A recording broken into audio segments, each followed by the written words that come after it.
Frobscottle and Whizzpoppers. By now, Sophie was beginning to feel not only extremely hungry, but very thirsty as well. Had she been at home, she would have finished her breakfast long ago. Are you sure there's nothing else to eat around here apart from those disgusting snozzcumbers? She asked. Not even a fizzwinkle, answered the big friendly giant. In that case, may I please have a little water? She said. Water? Said the BFG, frowning mightily. What is water? We drink it, Sophie said. What do you drink? Frobscottle, announced the BFG. All giants is drinking Frobscottle. Is it as nasty as your snozzcumbers? Sophie asked. Nasty? Cried the BFG. Never is it nasty. Frobscottle is sweet and jumbly. He got up from his chair and went to a second huge cupboard. He opened it and took out a glass bottle that must have been 6 feet tall. The liquid inside was pale green, and the bottle was half full. Here is Frobscottle, he cried, holding up a bottle proud and high, as though it contained some rare wine. Delumptious fizzy Frobscottle, he shouted. He gave it a shake, and the green stuff began to fizz like mad. But look, it's fizzing the wrong way, Sophie cried. And indeed it was. The bubbles, instead of travelling upwards and bursting on the surface, were shooting downwards and bursting at the bottom. A pale green frothy fizz was forming on the bottom of the bottle. What on earth is you meaning the wrong way? Asked the BFG. In our fizzy drinks, Sophie said, the bubbles always go up and they burst at the top. Upwards is the wrong way, cried the BFG. You mustn't ever be having the bubbles going upwards. That's the most flush-bunking rubbish I've ever heard. Why do you say that? Sophie asked. You was asking me why? Cried the BFG, waving the enormous bottle around as if he were conducting an orchestra. You is actually meaning to tell me you cannot see why it is a scrotty mistake to have bubbles flying upwards instead of down? You said it was flush-bunking. Now you say it's scrotty. Which is it? Sophie asked politely. Both, cried the BFG. It's a flush-bunking and a scrotty mistake to let the bubbles go upwards. If you can't see why, you must be as quacky as a duck-hound. By Ringo, your head must be so full of frostwinkers and buzzwangles, I is frittered if I know how you can think it all. Why shouldn't the bubbles go upwards? Sophie asked. I will explain, said the BFG.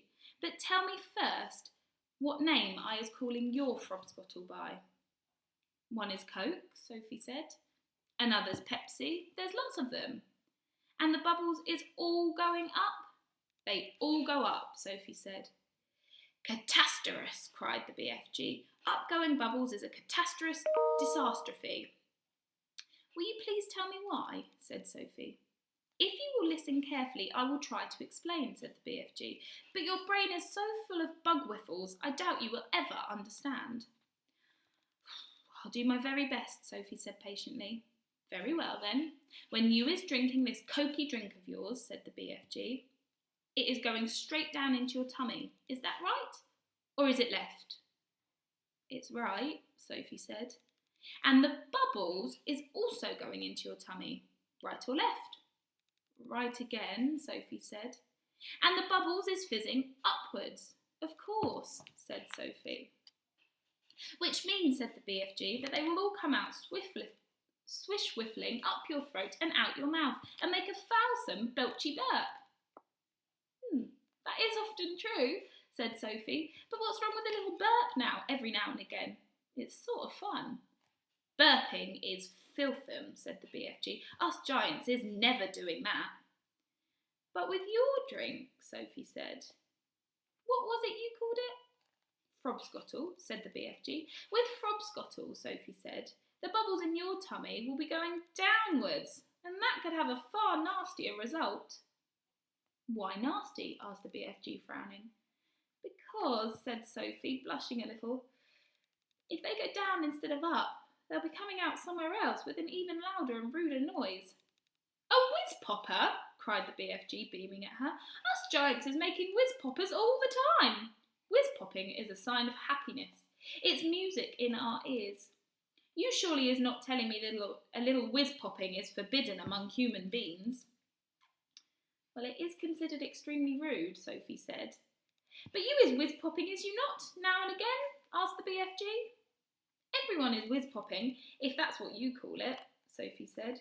Kings and queens are whiz-popping, presidents are whiz-popping, glamorous film stars are whiz-popping, little babies are whiz-popping. But where I come from, it's not really polite to talk about it.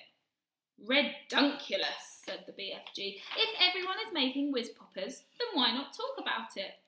We is now having a swiggle of the delicious Frobscottle, and you will see the happy result. The BFG shook the bottle up vigorously. The pale green stuff fizzed and bubbled. He removed its cork and took a tremendous gurgling swig. It's glummy, he cried. I love it. For a few seconds, the big friendly giant stood quite still, and a look of absolute ecstasy began to spread over his long, wrinkly face. Then suddenly the heavens opened, and he let fly with a series of the loudest and rudest noises Sophie had ever heard in her life. They reverberated around the walls of the cave like thunder, and the glass jars were rattling in their shelves. But most astonishing of all, the force of the explosions actually lifted the enormous giant clear off his feet like a rocket. Whoopee! He cried when he came down back to earth again. Now that is whiz-popping for you. Sophie burst out laughing. She just couldn't help it. Have some yourself, cried the BFG, tipping the neck of the enormous bottle down towards her. Oh, don't you have a cup? Sophie said. No cups, only bottle. So Sophie opened her mouth, and very gently the BFG tipped the bottle forwards and poured some of the fabulous Frobscottle down her throat. And, oh gosh, how delicious it was. It was sweet and refreshing. It tasted like vanilla and cream with just the faintest trace of raspberries on the edge of the flavour. And the bubbles were wonderful. Sophie could actually feel them bouncing and bursting all around in her tummy. It was an amazing sensation. There's a picture there of him being lifted off his feet. It felt as though hundreds of tiny people were dancing a jig inside her and tickling her with their toes. It was lovely. It's lovely, she cried. Just wait, said the BFG, flapping his ears. Sophie could feel the bubbles travelling lower and lower down her tummy, and then suddenly, inevitably, the explosion came. The trumpet sounded, and she too made the walls of the cavern ring with the sound of music and thunder. Bravo, shouted the BFG, waving his bottle. You is very good for a beginner. Let's have some more.